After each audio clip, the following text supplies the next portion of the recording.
Hi, this is Kevin from Dolphins Cast, and you're listening to the Southside Studios podcasting system. For more great podcast programming, visit southsidestudios.com or search Southside Studios on iTunes.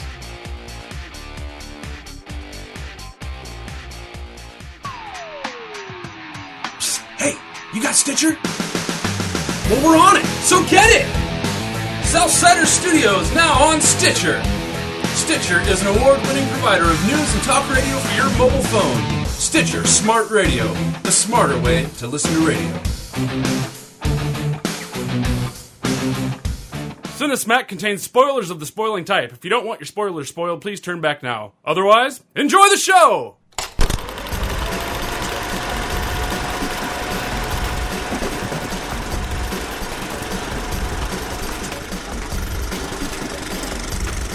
Hello, Cinesmacketeers, and welcome back to Cinesmack. This is bout number 21. I'm your host, Mike Keeler. Joining me as usual is Mr. Sam Twomey. Good evening, Cinesmackers and orgasm seekers. Nice. Mr. Tom Haggis. This is just painful to be here. Thanks, Tom. Mr. Gabriel Rollwald. Stunt cock. Bring in the stunt cock. Thank you. I was waiting for someone to do that. And our special guest judge this week is another co-host on our sister podcast called Character Smack, James Watson. Thank you. I don't want to sound like a queer or nothing, but I think you guys got a nice show here. Thanks. Thank you. Thanks, James. Thanks. All right. Well, yeah, it's been a while. Sorry this podcast is getting out a little late. We're all really busy, but we promise you we'll try to be better at getting it in on time. So don't give us a bad grade. Well, let's go ahead. I'll poke the monkey, and we'll find out what we're going to be fighting about this month. Ladies and gentlemen, sidekicks and henchmen, welcome to the main event. Tonight's bout will be a slobber knocker of less than superheroes. In the first corner, released in 1994, directed by Mike Binder, starring Damon Wayans, David Alan Grier, and Robin Gibbons, Blankman. In the second corner, released in 1997, directed by Trey Parker, starring Trey Parker, Dean Bashar, and Michael Dean Jacobs, Orgazmo! All right, there you go. And I just have to say, I enjoy both of these films, so this is going to be kind of hard. I'm a huge Trey Parker and Matt Stone, and I used to like the Wayans brothers back when they were funny. So without further ado, let's move on to our first round, which is going to be writing. And Sam, you start us off. Well, writing. Very interesting category for these films. Not my favorite one to talk about. Like, I think when you, with the lead in of being a fan of Trey Parker and Matt Stone, there's a certain sensibility that you have to the way that they write. So that kind of it almost biases you right away, especially if you're a large fan like I am. I get why they write the way they do, and it's so, their style, and that's why it's funny to me.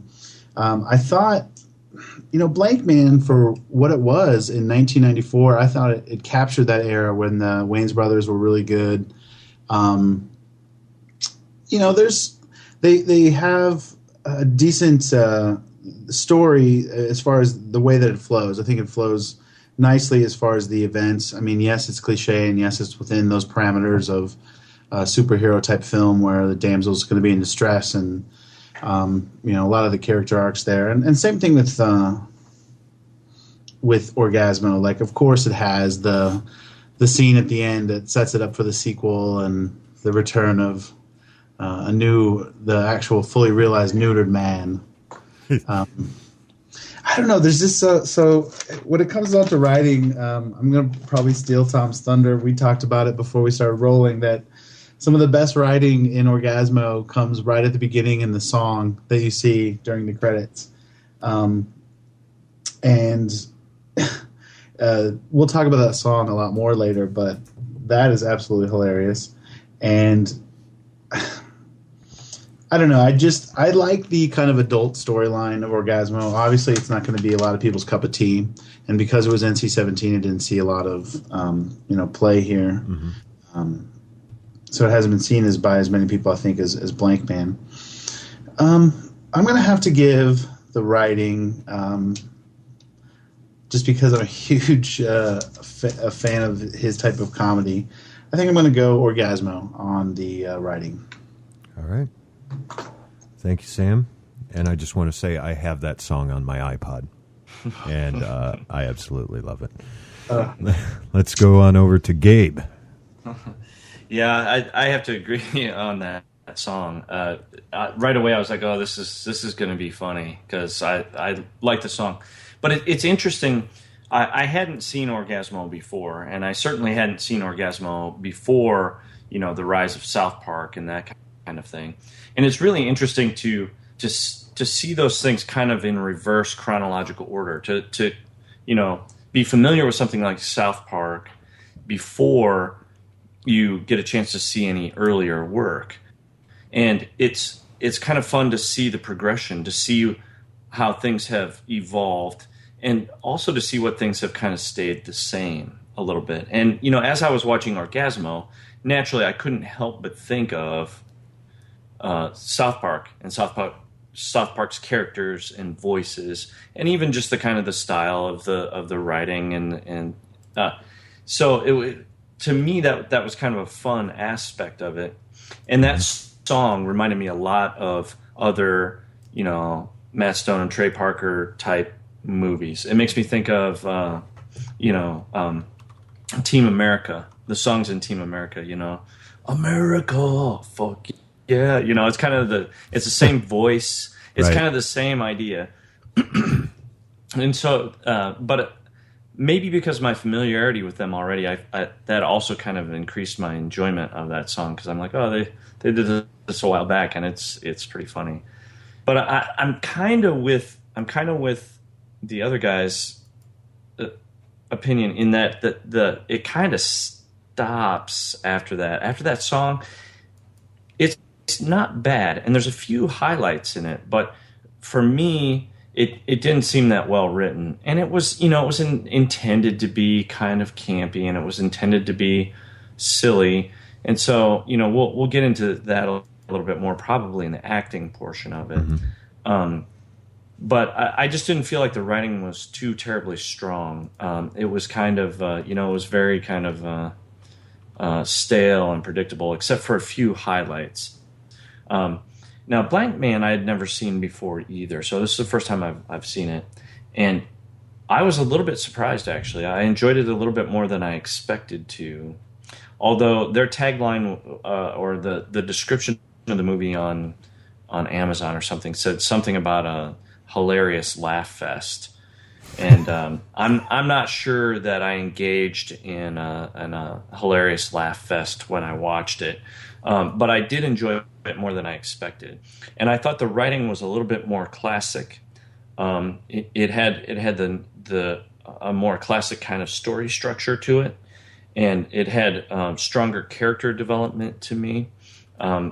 You knew a lot more about these characters and where they came from and what their desires were and where they were going and why they were going there, Right. and those kinds of things. And so I felt like from a classic story structure, Blankman was much stronger. I don't know that it was great writing throughout, but I think for me, a good comedy often involves a little bit of drama, and I think they injected a little bit of drama into Blankman as well, especially when the grandmother dies and he's ostracized from society for the mayor getting killed, and you don't expect those kinds of dramatic moments in a comedy. So I think they injected a little bit of drama, which I thought added a little dimension to it as well.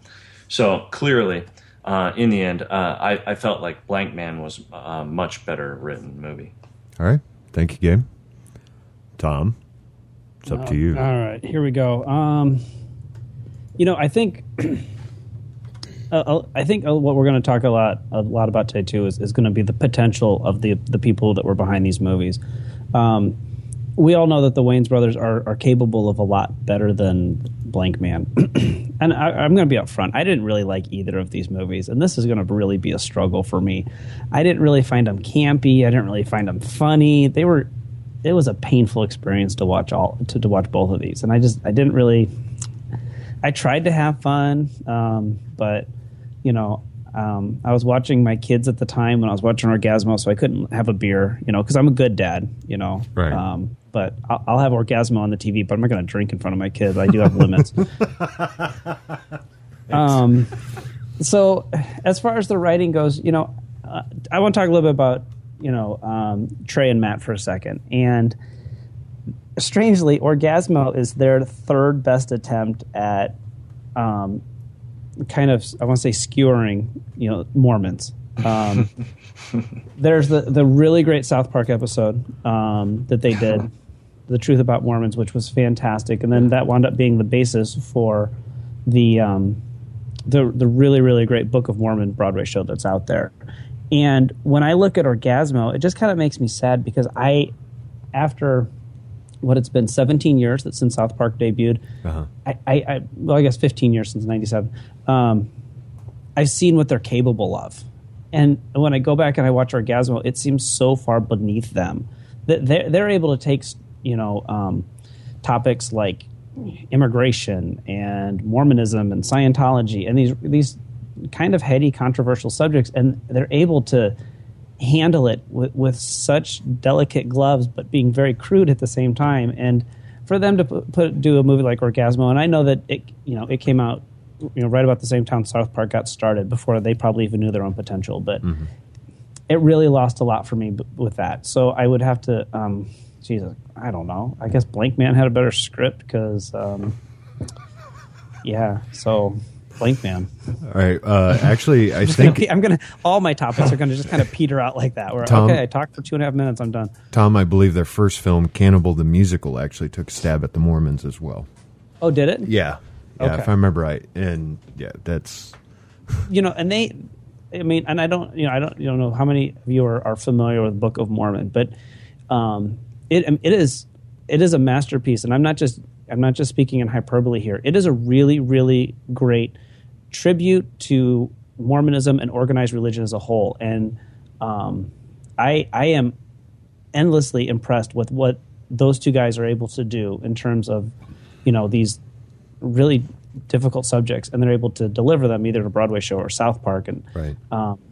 It just makes me sad to see them do something so lowbrow and crass. And well, but I think you also hit it on the head, though, how early it was, and what kind of things they were going to get funded, and then finding their legs, pretty much. But right.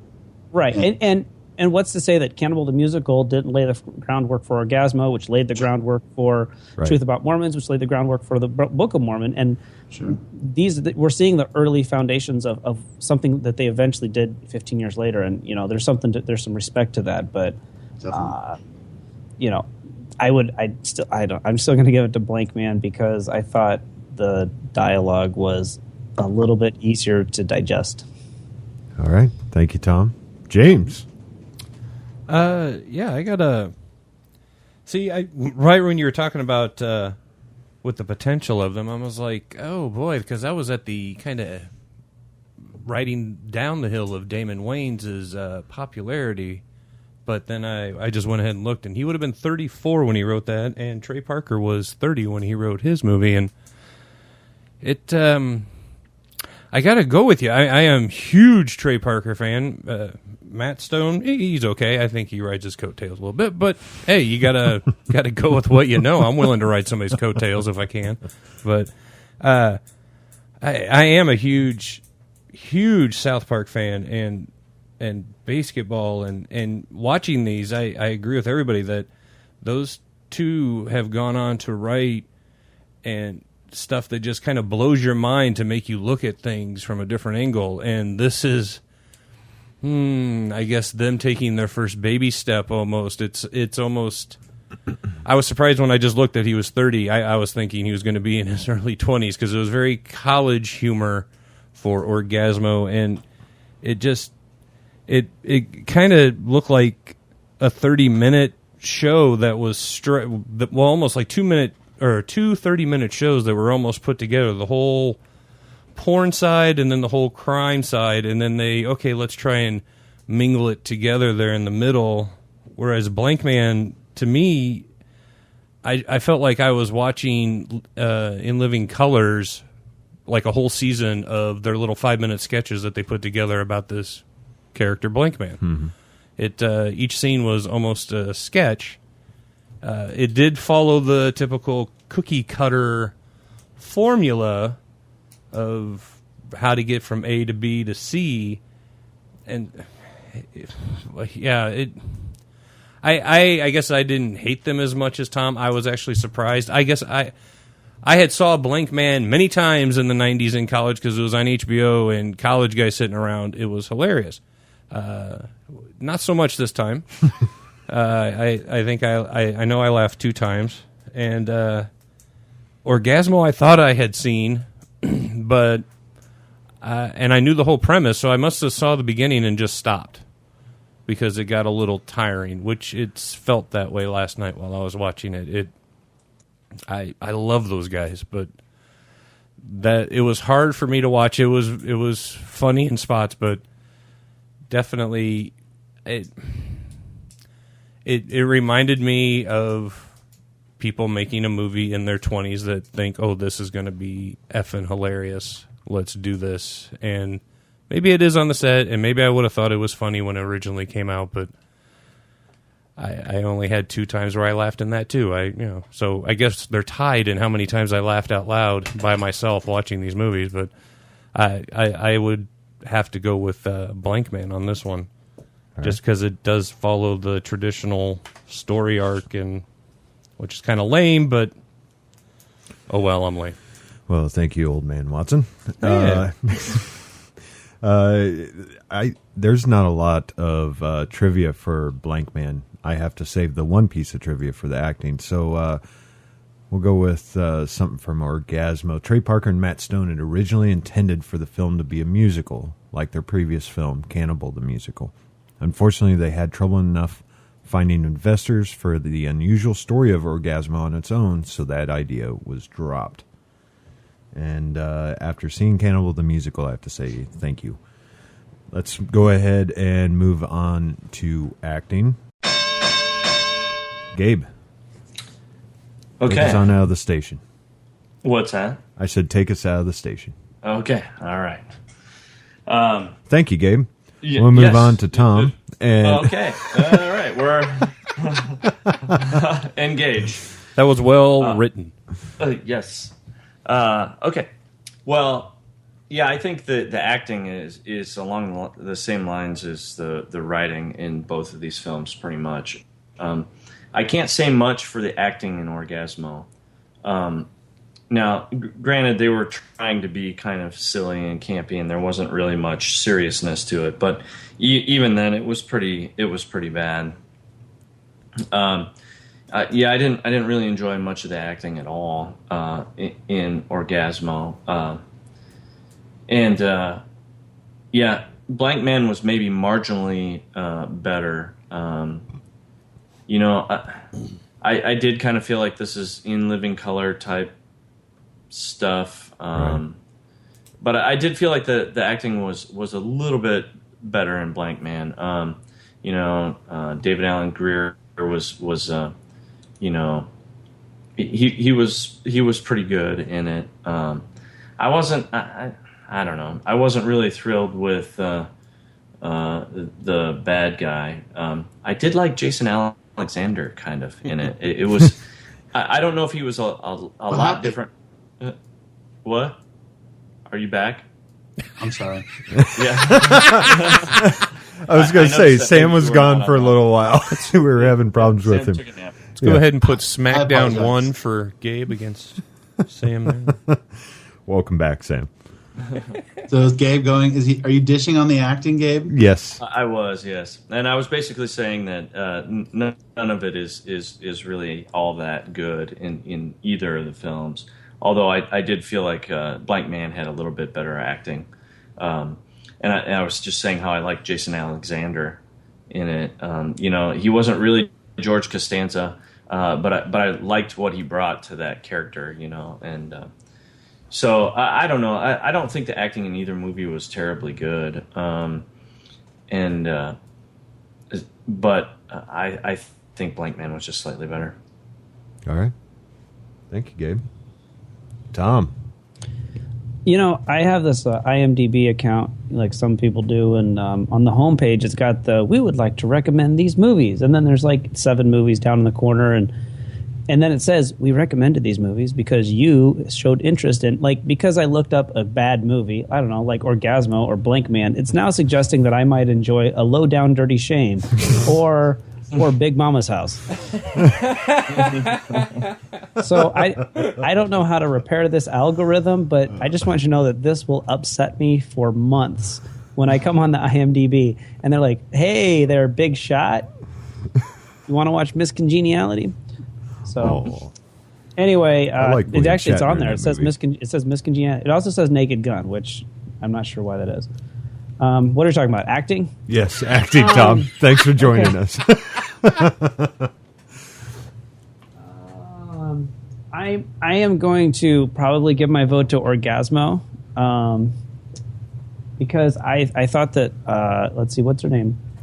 Robin Lynn Rabb, the girl that played Lisa, yes, his girlfriend, was really good.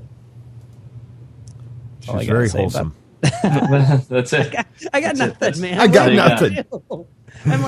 I'm like Laura Dern in Jurassic Park. I'm like digging through a pile of shit looking for some evidence of something to talk about, and I'm like, so let's see. I like David Allen Greer, and he's actually in the last couple of years he's starting to pick up some serious roles. He's on some network dramas and stuff, and he's trying to be taken more seriously. And I'm a huge fan of In Living Color. It was really a show that I really, really liked, but I'm going to give it to Orgazmo because, I don't know. I don't think any of these guys knew what they were doing when they made the movie. Like they're just like, we're just making fun stuff. So, I'll give it to Orgazmo because that was some good acting. All right, thanks, I really, I give it to Orgazmo because for a while I really thought I was watching porn. All right, there you go. Good, James. I gotta ask Tom, why did you think you were watching porn? Because I think I only saw nipples 2 times, but I saw hairy ass at least 3 times. How you doing? And I watched the unrated version, and I was watching porn level acting. The actors in Orgazmo were so good that they were able to transport That's me. Because most of them were porn actors. Well, there you go. I guess directing's going to get a vote for Orgazmo too. Their acting was so good, you thought the pizza was here and the cable delivery guy at the same time? Yep. All right. Yep. Oh, what a coincidence. No. Who ordered a 12-inch sausage? And here's my sexy twin sister. Yeah, I did like Jason Alexander in Blankman, and thank you for reminding me of that, Gabe. But I was thinking the 2 lead actors in both, I actually dug. I liked watching Trey Parker on the screen. Every time he'd smile, I just liked him, and I really I don't know, how the hell do you say his name? Dina Botcher? Yeah, Dina. Yeah, just go with Dina. All right, because he's in basketball, and he's my favorite character in that. And I'm like, oh my god, there he is, and I loved him in the movie. I mean, again, the writing was horrible. I loved his overacting of almost like a Robin every time they'd pop up from behind the bed, and he'd go, "Toilet boy." I was disappointed with. I mean, is the cast seriously for Orgazmo? Isn't it about 80% porno? Yes. People. Yes. And I mean that showed. And then I watched the unrated version. You never saw titties. You saw a nipple slip a little bit. I was just surprised. I was like, why did this? I know there's a whole documentary that they're mentioned in about ratings and stuff. So I was just surprised with the rating. With Blankman, again, I like the two lead actors. Damon Wayans not so much. Like at the funeral with the dead grandmother, the crying. I mean, it was funny for like half a second, I guess, and then overacting. But David Allen Greer, loved him. I mean, and then in watching that last night, I was just amazed on all the comedians from the 90s that I recognized. Like Robert Schimmel. I was like, oh, he played the cop that let him out of jail. And then the one that I really like in when I was looking at IMDb was on the talk show hosted by Greg Kinnear, The Gay Man.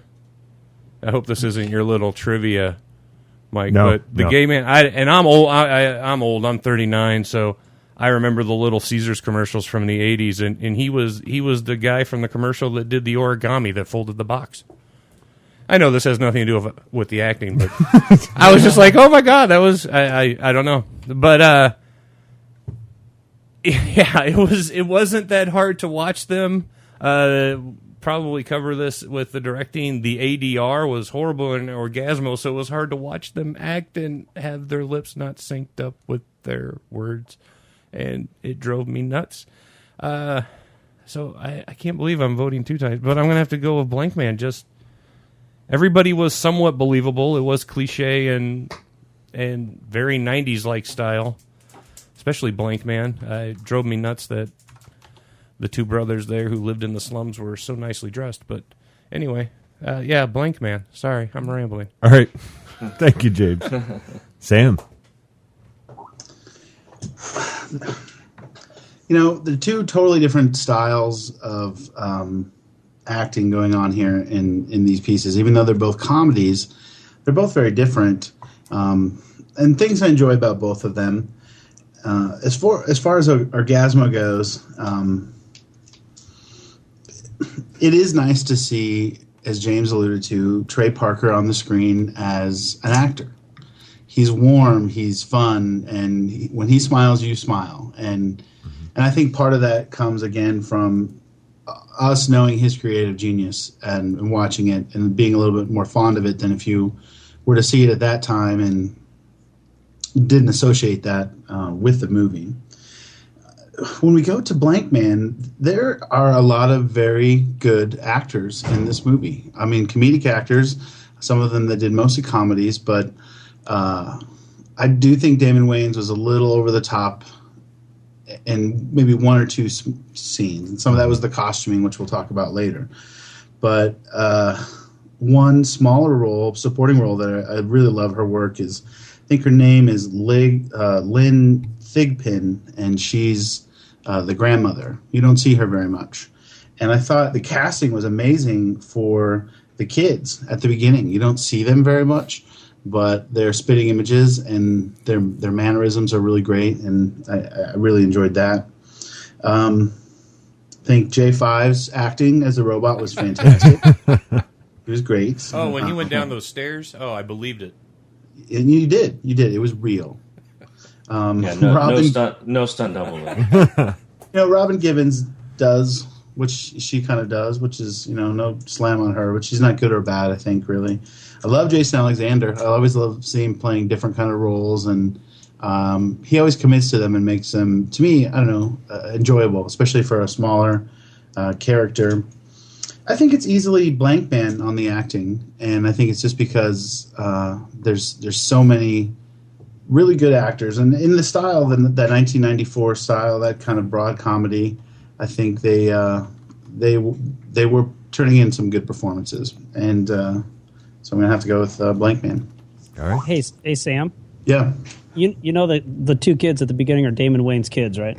Are they really? Are they really? Oh. Do you guys watch that TV show Happy Endings? No. With Alicia Cuthbert? I thought John Travolta was in that. Damon, no. It's a TV show. It's really good on ABC. I'd recommend Sorry, it. But it's a bad joke. Damon Wayans Jr. is one of the characters on it, and he was in Blankman when he was a kid. So, cool. Huh. But they were good. They were really fun. Like, I don't know. It just, there's a lot. I had more fun with the performances. I think there was more acting work going on in Blankman. Like, you know, a lot of Orgazmo was Trey Parker being Trey Parker, and probably a lot of it on not a lot on the fly, but you know. Anyway. All right. Well, you keep bringing up. And then I just had an aneurysm. You keep bringing up what's his name from Seinfeld? Jason Alexander. Thank you. Good God Almighty, what happened right there? I always will remember him from Pretty Woman. My mom loved Pretty Woman, and she watched it all the time. And when I started watching Seinfeld, you know, on my own and everything, it really became hard for me to like George because of that movie. I don't know why. It's just something weird. But, yeah, I like Jason Alexander a lot. But that's totally besides the point here. Blankman is Greg Kinnear's feature film debut. Can you believe it? That's the only bit of trivia for Blankman. So there you go.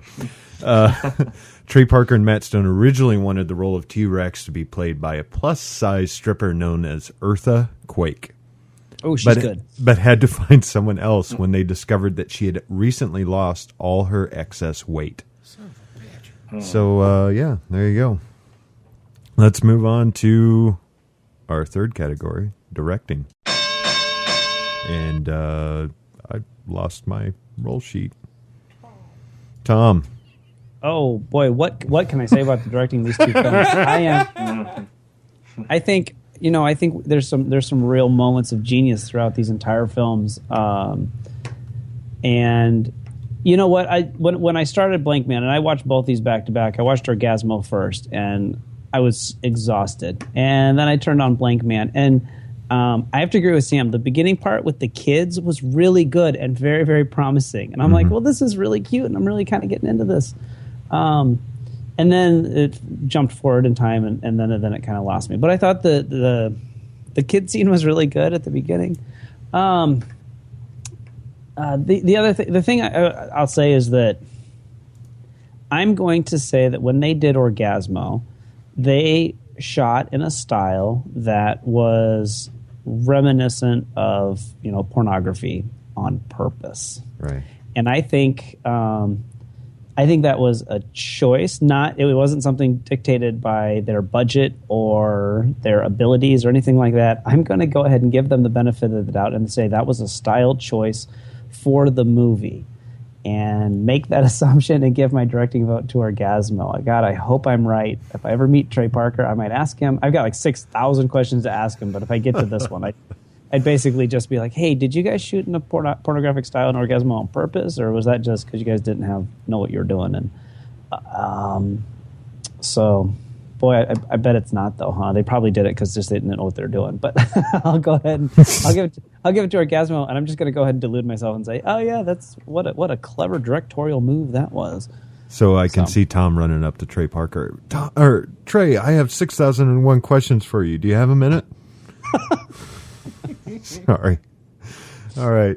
Let's go on over to James. All right. I'll start ragging on Blankman first, I guess. And these are little notes that I was writing when I was watching it the other night. The second note I have is the fadeaways. A lot of the fadeaways reminded me of commercials. Like I was watching a TV series that I got from Netflix, and it would just fade to black and then come back up in another scene. It just, I felt like I missed the NyQuil commercial or something. And this is so stupid, and it so shouldn't affect the director in any way.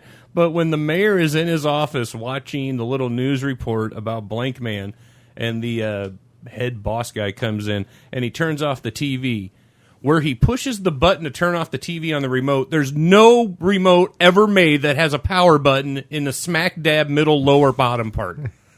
I don't know why they just drove. I was like, really? You can't actually hit the power button? I don't. And it was very overdone. I mean, he was holding it with one hand, and his other hand came in with his pointer finger and pushed it. I don't know why we had a close-up of that. I'll look to see if anyone has that down as goose for you. All right. Okay. And I did like the shots in Blankman of when they were when he was on the subway on his little motorcycle. I don't know why. The overhead shots, I really liked how that flowed, and I thought the colors were pretty with that, and it made me feel good, I guess. Yeah, sorry. With Orgazmo, I mentioned it before, the ADR, that's the right terminology, right, Sam? The voiceover, right? Did we lose Sam again? Yeah. No, absolutely. You're right. Yeah, that drove me nuts. And I downloaded it from iTunes. I rented it.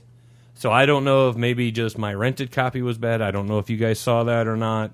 The lips were way off on the words in a lot of spots.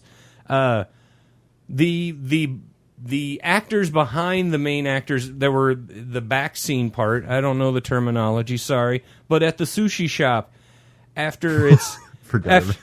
Well, when they come in threatening in the extras, are you talking about? Yeah, the extras, but it's a close up of the head bad guy's dialogue, and the singer that was doing the karaoke isn't singing anymore, but you kind of see it. But he has his head down like he's ashamed. He's not doing it. I'm just looking at him, going, "What the?"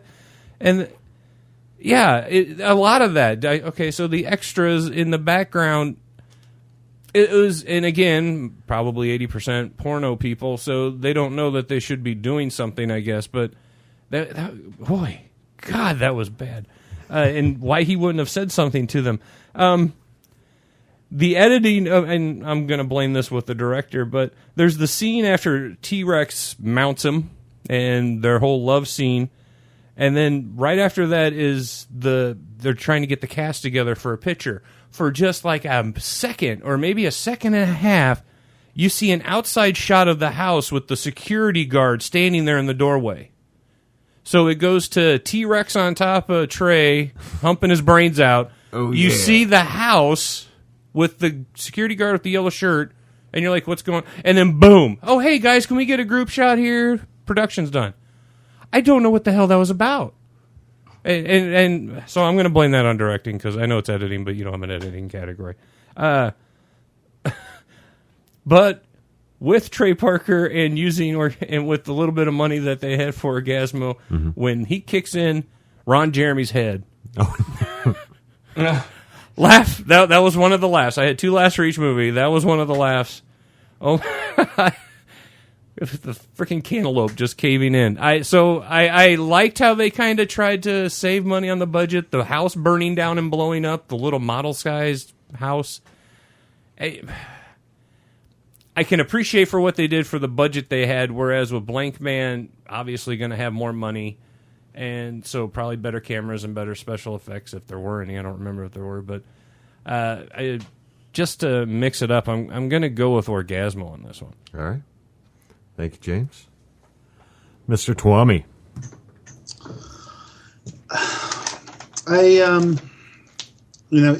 Even thinking about Tom's argument about the style of it, which I don't know, I think you can go either way on that. Even given the benefit of the doubt on that, I think there were a lot better directorial choices and actually more traditional choices made by Mike Binder in Blankman. There was a lot of complexity to some of those shots. There wasn't a lot of matte or digital paintings. There were some real nice shots. James had talked about a subway shot. There was a couple times where I took notice of the cinematography, in which you might not necessarily do that in a comedic film, but right. I think it had a large scale to it. Can I ask you something, Sam? Sure. And I forgot to mention this one. When Blankman is running to the bus, because he just heard he listened in on the cops, and he's running to the bus. Do you remember that shot where he jumps over the camera, and then I forgot to mention that was a beautiful shot, and I don't know how recently you saw that. That really, I was like, wow, that was really nice shooting on that one. And I also like the playful intercuts with the when he's running them out the doors, and they're the doors just keep coming, at the end, into the police wagon, right? Oh. And you just keep hitting the head, and there's some intercuts there that show him from one angle, and then they go back to him, and it's just it's fun. It's really fun. It's like 6 doors or something they go through. Yeah, I mean, it's like I like that kind of basic stuff. Like it's funny. It's like, oh my god, and he hits his head every time. And and that guy that's the villain in Blankman. He's fun. I always think of some of the Coens Brothers movies that he's been in.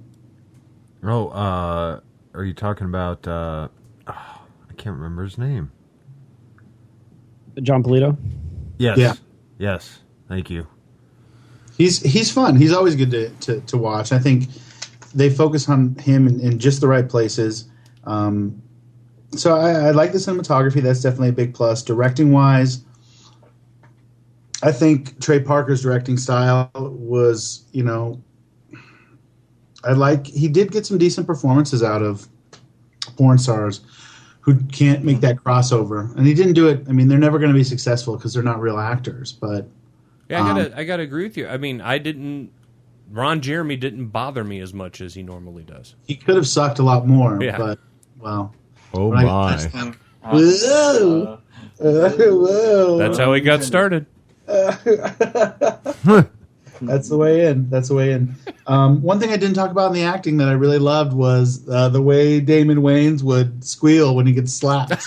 Slap me, call me Susie. For overall, but oh my god, it was just so funny. It made me laugh. I laughed several times at that. I'm gonna have to go directing for Blankman just for the complexity of the task and the scope on which that film was shot, and I think especially for the time, it was good. All right, thank you, Sam. Gabe. Yeah. Thanks again, Gabe. Just like the other. Moving on. Sorry, go ahead. No, I'm done. Please. Okay, I'll keep it brief. Blankman. Thank you. No, go ahead, man. Yeah, no, I think it's like a lot of the other categories. Neither is really great, but I do feel like Blankman was superior from a directing standpoint in many respects. Cinematography, immediately, as soon as the movie started, it's that scene that you guys were talking about with the kids. And immediately, I was like, "Wow, this is clearly higher quality than Orgazmo." Orgazmo looks like, and maybe like if I were to do the same thing as the other guys and give Trey Parker credit for kind of trying to make it look like a porno because it's about being in a porno, right. Then maybe it's a good choice. But it almost kind of looks like it was shot on video. And there's not really anything compelling about the cinematography or the lighting or there's nothing interesting about the shot composition or any of that kind of stuff. It's serviceable. It tells the story. It's bare minimum, and so I just didn't really feel like any of those elements were very strong in Orgazmo. But as soon as Blankman started, I was like, wow, this is way better. This could actually be a really good movie. And I enjoyed it. I thought it was decent. And I thought the directing was relatively decent throughout. But there were times when I felt like it's almost like they got lazy. It's almost like they didn't care enough to really follow through and make it excellent. There were times when it was really pretty good. And there were other times when it's like, well, why didn't they just take the extra time to make this a little bit better? One thing that bothered me was there's a scene where Orgazmo is approaching the bank after the mayor's been Blankman. I'm sorry. I was yes, it's a crossover. We're really going to do that. We're going to yeah. When Blankman is approaching the bank after the mayor's been kidnapped, and they're chanting his name, Blankman, Blankman, Blankman, and I don't think there was a single person in the crowd whose mouth matched up with the audio. And I thought, okay, well, from a directing standpoint, I kind of understood a little bit. I was a little bit forgiving because I was thinking, well, they probably weren't really chanting it so that they could have better control over the audio later. Right. Plus, there's points where Blankman is actually he's doing his kind of like his internal superhero theme. You know, he's psyching himself up to go approach the bank, and he's doing that da da da da da da. You know, he's kind of and I thought, well, they may have wanted that for the audio, and they didn't want that to get trampled on by the crowd going Blankman, Blankman. So, you know, I realized that they probably added that in later, but it just really bothered me because like nobody's mouths were matching up with it. And it was obvious. And I just felt there were all kinds of little things like that throughout Blankman that were kind of, you know, just a little bit sloppy. Like they really didn't just care enough to follow through and just really make it as good as they could. Right. And so I was a little disappointed in that respect. But that being said, I thought the overall product for Blankman was superior to Orgazmo. All right. Thank you, Gabe. In the scene in the video store in Orgazmo, the one when Lisa finds out that Joe's been doing porno films, the first shot shows the top row of a movie section.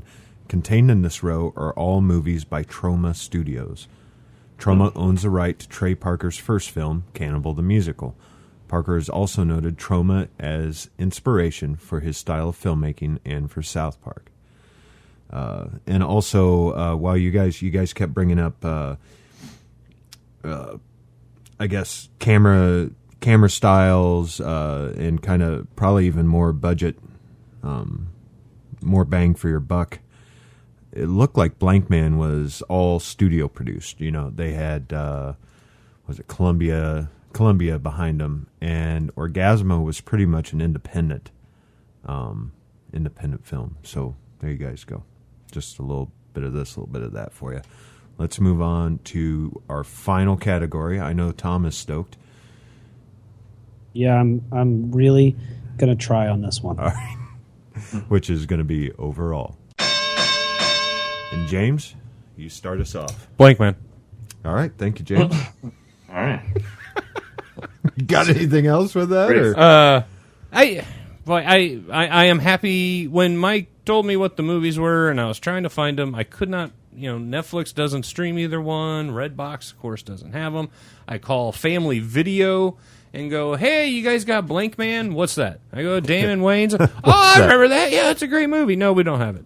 So, I mean, in just trying to get it, I was like, okay, they're on iTunes. They're $9. I can rent Orgazmo. I can't rent Blankman.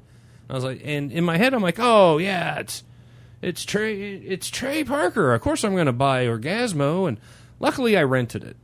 I just didn't. I don't think I'll ever watch it again. I love the song at the beginning. There are some funny little scenes in it, but I can go find those on YouTube if and when I want to see them. Not to say that I'm going to go buy Blankman and own it. But that's something that if it is on, it's one the kids could watch. They probably would like the whole slap me and call me Susie part. I know I did. And that when I saw that, I was like, oh my God. We would do that. I mean, if something walked with a pretty girl, well, slap me and call me Susie. Look at that or something. I mean, we'd do that all the time. But I could actually see myself watching Blankman again if it was free on TV. Orgazmo, I would probably skip over. I mean, it just had some cute parts, but again, YouTube. That's what it's there for. There you go, Blankman. All right. Thank you, James. Let's go on over to Sam. I don't know. I'm going to try and fit all my other fun notes into overalls tonight because there was some fun moments for me in both of these films, and I actually, unlike other panelists, enjoyed watching both of them. In Blankman, I'm glad that you brought the whole slap me and call me Susan. And then the comeback line to that, which seals it for me, is when the thug says, "I warned you, Susan." That's right. Yeah. That is hilarious. That is really funny. And then there's like a pee joke at the end when they break the glass and they're like right over their streams where they would pee. Yeah, like that small. Like, really? I rolled my eyes on that one. I was like, oh boy. I thought that was funny. And again, I love the screams, Damon Wayans. So lots of fun moments in that one. But Orgazmo for me, like I know it has its drawbacks, and there's a lot of people that won't like this movie. But when it comes to rewatchability, which we inevitably talk about in this round, like Blankman was good. I've seen it, and I'm done. But Orgazmo, my future watchings of this film will be fun. It's a quotable movie. It's laid back, and I kind of like sometimes crass humor and just sex type jokes. I don't know, it's funny. Like the penis with the grappling hook, like, and like the like cock rocket and bigger explosion, and the song. Go back to the song, like my favorite part. And the fact that it mentions Des Moines in the comic strips. Like at one point, Orgazmo, like about 109, I think, on the YouTube version of it, like you see the comic strip, the caption in it says, "I'm taking you to Des Moines." That's right. Yeah. And the thing is, it's easy to get lost because it's in the best part of the song when it's like, what makes a man? Is it the woman that he's with, and that just because she has big titties? Yeah. And then he comes back. Is it the way he fights every day? No, it's probably the titties. Like, for me, that reason, I have to give overall to Orgazmo. Just for fun stuff. And I do love Chota Boy. I thought he was really good. And, Matt Stone's part was okay. Kind of predictable. And why was he in it? Huh? Why was he even in he's it? Matt I know, but I just like, wow, you couldn't have given him a better... I don't know. He was so redundant. Sorry. He just totally ran Sam off his rails. I'm sorry. Yeah, so Orgazmo, bitches. Smack it up. Do you guys know? You guys know what the name of Trey Parker and Matt Stone's band is? It's actually named after this film. A part in the film, DVDA. Nice. I'm sorry. Yeah. Anyway, let's move on to Gabe. Oh, they're doing the DVD. That's That's and one more thing I want to say in the overall. I'm sorry, Gabe. I'll be really quick. No problem. Yeah, We talked a little bit about it. James talked about the models and like Ron Jeremy's face and that kind of stuff. And I think that is their perfecting their humor. Like to go to something cheap, and it kind of foreshadows some of the work they'd be doing in Team America. Oh yeah. Yep. And so to me, that was totally a stylistic thing, not necessarily a budgetary restriction, but some of the funniest moments, like especially the kick to Ron Jeremy's face and then the cut back to him falling down. Yeah. Like, it's just so unexpected, but everybody gets where it's from, and it's just like, that's pretty funny. Well, especially with the house burning, because you're like, wow, okay, that's an obvious little Model. 6-inch model, Yeah. but they keep putting it, okay, They keep cutting to it. Yeah, they kept going to it. Well, and one word I do want to say also, James, you're talking about sync issues on the audio. I read somewhere that on some DVD releases of Orgazmo, especially if it was the unrated version, there were some issues in the mastering, and it wasn't necessarily a film thing. Yep. So, I'm done. Sorry, Gabe. Not a problem. All right, Gabe. Blankman. Go ahead. I was keeping it brief. Well, thank you, Gabe. Yeah. All right. Yeah. Yeah, I think. Overall, I don't know. I think I'm a little bit with Tom in that. I kind of enjoyed both of them. There were parts that I chuckled at, but neither of them was really very out loud laughing, kind of funny. It was kind of like okay, a little chuckle here and there, and then oh hey, that was pretty funny. That was a good joke. Too bad the rest of the movie couldn't have been like that. And I enjoyed things about both. But I think from an overall standpoint, I just think that Blankman is a little bit more polished movie. Again,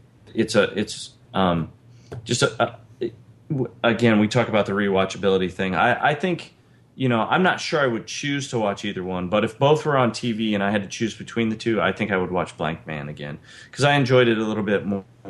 I really love South Park, and I really appreciate the brilliance in those guys' humor, but it was still forming at the time that Orgazmo was made, and I just really didn't think it was that strong of a film. And I did watch the unrated version, and I was with James. I was like, why is this unrated? I mean, I see worse than this on regular TV half the time anymore.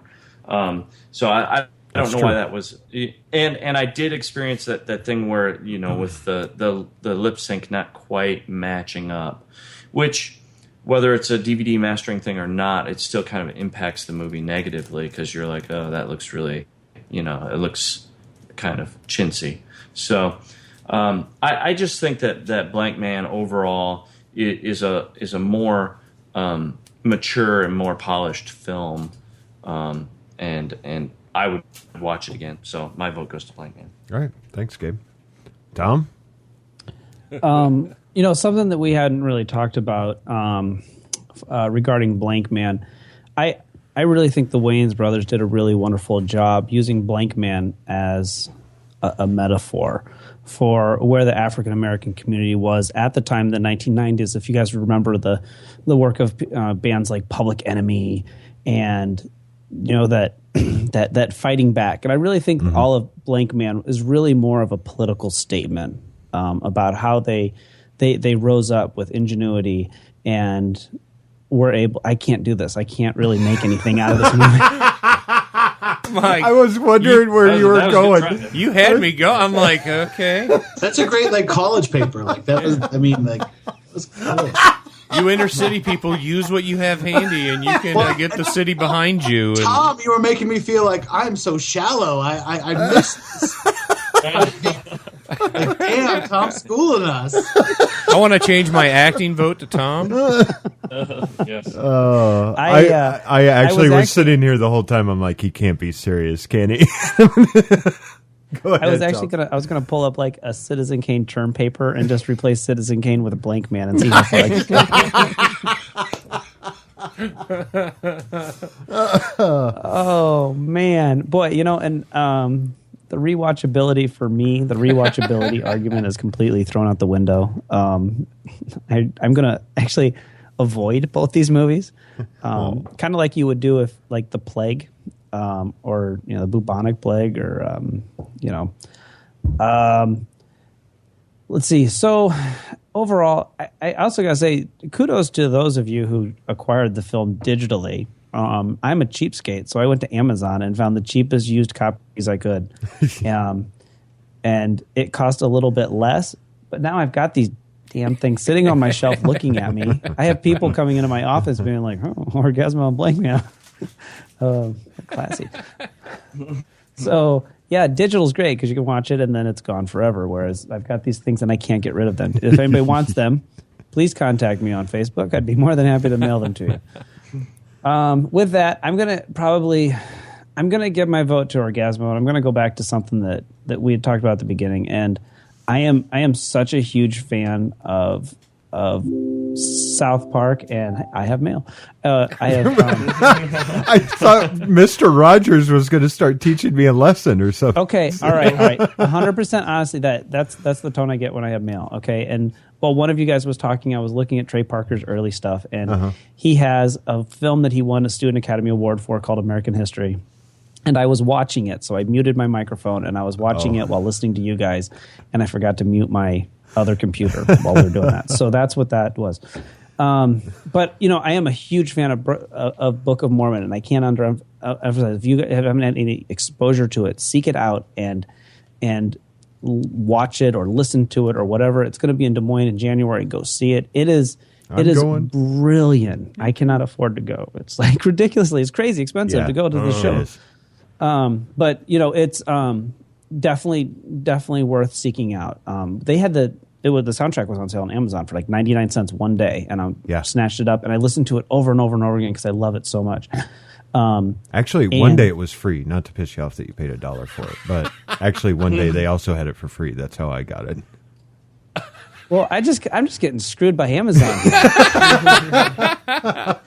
I took two of their shittiest movies off their catalog, and now I paid 99 cents for that wonderful piece of work. So anyway, definitely, and I'm going to give it to Orgazmo just because I see a little bit of the early, you know, foundations for Book of Mormon in there, and I love the show so much. I'm going to give it to that just because I really think there was a lot more to Orgazmo than even, you know, Trey Parker knew at the time. And I mean, Blankman, it was okay, but it wasn't my cup of tea, and I just did not really care for it. I hated both of them, to be quite honest with you. I couldn't tell. Here's the thing, and we talk about this about expectations, and I'm one of those people where my expectations going into the movie adversely affect how I'm going to enjoy it. If I go into a movie going, this is going to be the greatest movie ever, I'm bound to be disappointed. Strangely, I went into these two movies thinking these are going to be the worst movies I've ever seen. I'm not looking forward to watching these two pieces of crap. And I got out and I went, I was right. So, do you think you would change your mind? Like, I was actually sitting here thinking I might actually enjoy Orgazmo. Yeah, that's right. More if I actually sat down and watched it with like Mike and Sam and Gabe and even you, Tom. But I know Mike here enjoys it a lot, and Sam I know enjoys it. I would probably laugh out loud more. Like I think so, but I got to be honest with you, I would probably have to be slightly lubricated, and not in the Orgazmo sense, but in the Johnny Walker sense. I'd have to have a couple scotches in me. Down there. I don't know any Scotsmen. Anyway, so I'm going to give it to Orgazmo because of they were on the rise, and like you guys said, the Wayne brothers were kind of on the decline when they did Blankman because it was so far after In Living Color. So, so there's my final vote. All right. I hope it screws everything up. Well, it did. Totally screwed everything up. I got to pull out my I can't even say agribusiness. What? Yeah, abacus and tally these votes. I swear, I think I had a stroke tonight. Let's go ahead and we'll move on to our recommendations for this month. So let's go ahead and we'll go back up to the top. Let's start with Sam. I thought a lot about recommendations for tonight's show, and I have to go with something that I haven't actually watched in a few years, but I was excited to get back into my collection, and I'll definitely be watching it within the next week or so. And that's a film from 1998 called Another Day in Paradise by film director Larry Clark. This is kind of his follow-up film after Kids. It's much different. James Woods gives a really, really layered performance, and Melanie Griffith is also in the cast. Basically, James Woods plays an addict and a small-time thief, and one of his jobs goes bad, and he kind of gets mixed up with this kind of young punk and his girlfriend, and it's really for Larry Clark. I don't know if people are not familiar with his work.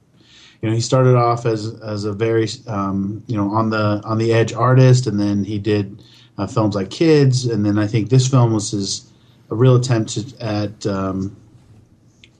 classic story making.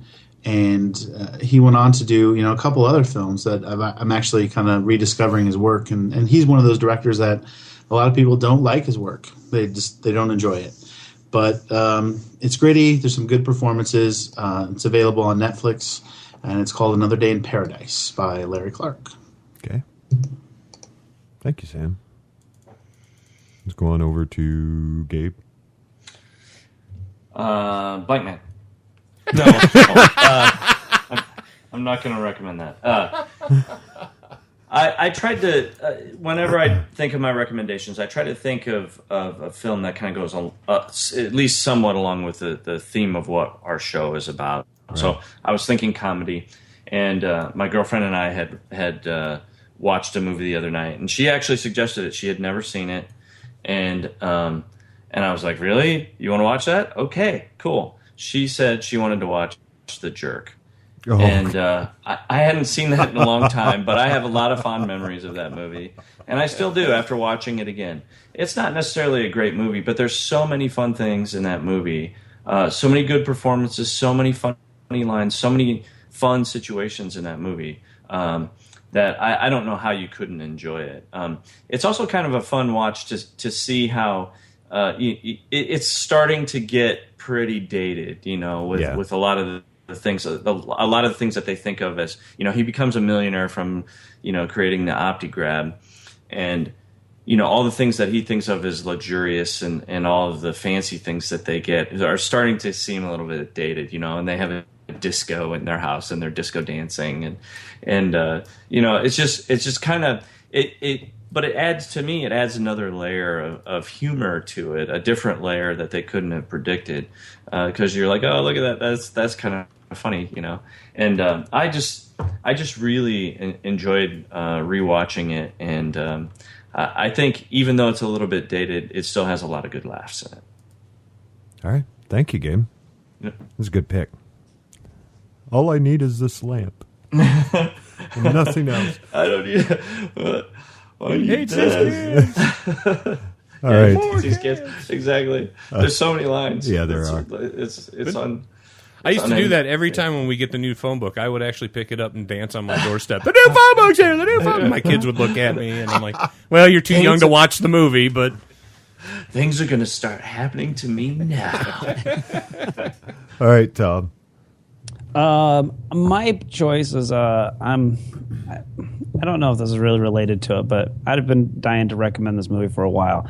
It's got some really great action in it. It's got some really awesome martial arts. It's got a love story at the center of it, and it's on top of it all too. It's kind of a musical, and it's very, very funny. So my recommendation is Kung Fu Hustle. Oh, nice. Stephen Chow's. Yeah. It is, and it's all those things. But amazingly, on top of all of it, it is beautifully shot. Mm-hmm. It has got some of the just greatest shots. And I'm not a real big kung fu person. That people are like, oh, I love kung fu movies. And somehow Stephen Chow was able to take it and elevate this movie above that to the above the kung fu genre into a movie that's a lot more accessible to people. And it's subtitled and everything else, but. And some people don't like subtitles. I don't know why, but I would definitely recommend Kung Fu Hustle because it is every movie that you ever want to see and rolled up into one. If you're just like I want something a little bit, a little bit of a love story and a little bit of everything, and this it has it all, and it's really one of my favorite movies, and I love it, and I love popping it in. So. It's funny that you bring that up. Just a few days ago, they were showing Shaolin Soccer. Another good one. Yeah, that's great. It's a fantastic film. You can just tell they have a lot of fun with it. But all right, James. I'm going to go with, and I don't know if anybody's seen this. None of my friends have because I've asked them. 1989's The Tall Guy. Oh. Jeff Goldblum, Rowan Atkinson, and Emma Thompson. One. Yeah, if you like British humor, I think you would like this. Jeff Goldblum plays Rowan Atkins' straight man in stage. Basically, he gets slapped upside the head and all this stuff, and ends up he's ended up in the hospital. I can't remember why. And Emma Thompson plays a nurse, and they kind of start dating. And he claims he's an actor, so he auditions for the Elephant Man the musical. Oh, and he gets the Elephant Man part. So it has the best sex scene ever between him and Emma Thompson. It's nice. The best sex scene ever. Yeah, I mean, if you like British comedy humor, I would recommend it. It's very cute. All right, thank you, James. I guess that leads to mine. Mine's a 1981 film, and I tried like. Gabe, I guess, trying to stick around with a comedy, but I took it one more further, a comedy superhero movie. And this is actually one Disney made. It's called Condor Man. I don't know if any of you guys have ever seen it, but growing up, I loved this movie. And I actually have a VHS copy of it. Why? Because you can't find the DVD copies of it. And if you wanted to, they're like almost $40 on Amazon right now. You can get it for instant watch. You can download it permanently or rent it for 48 hours. I haven't seen it in a few years. I mean, it's dated. Come on. It's a 81 Disney film, but it is actually a lot of fun, and I highly recommend it. Plus, it is in between Blankman and Orgazmo as far as ratings are concerned on IMDb. So there you go. It stars Michael Crawford, Oliver Reed, and Barbara Carrera. And it's a lot of fun. You kind of get Last American Hero, or what was that TV show? Greatest American Hero. Thank you. You kind of get that vibe from it, So that's it. That's my pick. let's move on to, well, let's find out who won. How about that? Ladies and gentlemen, may I have your attention, please? Your winner by decision is Blankman. Oh my gosh, you gotta be kidding me. I'm shocked. Yeah, This well, ruins my night. you're shocked anyone voted for any of the films, aren't you, Tom? I'm surprised we all showed up. Oh, yeah. Well, like I said before, I love both films, and but I'd probably watch Orgazmo more than I'd watch Blankman. But that's just me. Hey. Let's go ahead and let everyone know where they can find you, what you're working on next, anything you guys want to show off. Start with Sam again. Yeah, there's this thing called the internet, see? And you can go places on the internet. Like there's Facebook Place. You can find me on Facebook. And also, just look for me there. You'll find all kinds of links. Google me. Do all that. Just get in touch. My. I know. I might Google back. Whoa. Whoa. All right, Gabe. I can't really follow that up. You can find me on Facebook if you are interested.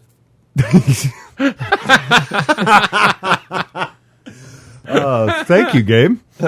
You're welcome. Tom. Being this close to the end of the show, I really want to keep this short so we can get this over with. But you can find me on Facebook and Vimeo. Vimeo, yes. All right, James, before you start, I want to say thank you for joining us. Sure. Hope you had a good time. Mm-hmm. Although, your impression there, Sam, sounds a lot different in person than listening to it on my iPhone. You were doing Tony Stewart, right?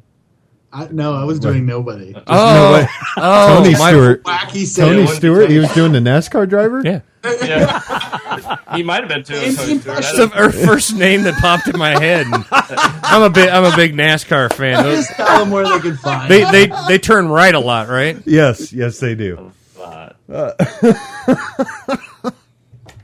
He also does a good Jimmy Stewart. Yeah. Okay. Yeah. Where can they find you, James? Facebook, I guess. Yeah. James Watson, Facebook. Once again, James Watson, Facebook. Thanks, James. Oh, okay. Well, we'd appreciate it, as usual, if you guys could leave us a review on iTunes. Thank you to everyone that has. Thank you to the nice reviews we've been getting on Facebook as well. And also, you can leave it with whatever podcasting service you're using. That's how people find us. And that's how we have a little bit better time knowing people are listening to us. You can contact us at cinesmack@gmail.com. Follow us on Twitter and Facebook. Just search Cinesmack. Next episode, join us as the Night of the Living Dead takes on Invasion of the Body Snatchers. And our special Thank God. Good movies. And our special guest judge, Tosh, making his second appearance. Didn't we have him on last October? Yeah, am I correct? Dirty Hanger episode. Yeah. Oh, yeah. Yeah. That website's set to expire, by the way. Oh, okay. Yeah, that's why he knew that. So for Gabe, Sam, Tom, James, and myself, thanks for listening, and go catch a flick. Stunt cock!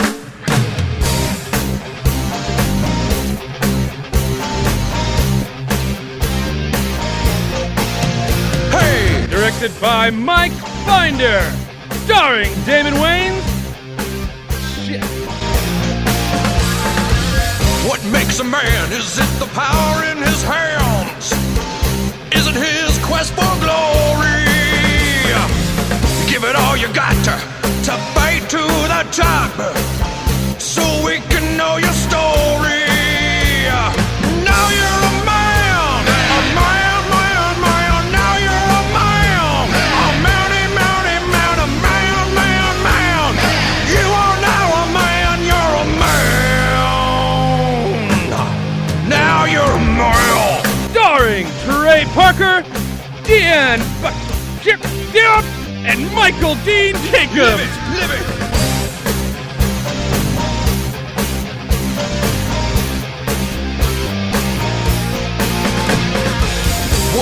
man? Is it the woman in his arms? Just 'cause she has big titties? Or is it the way he fights every day?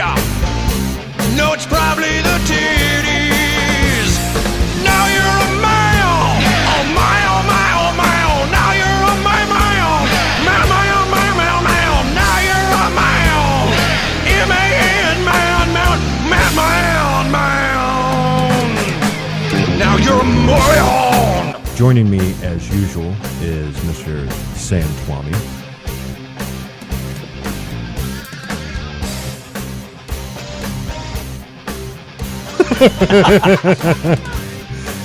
Maybe Sam's on the phone.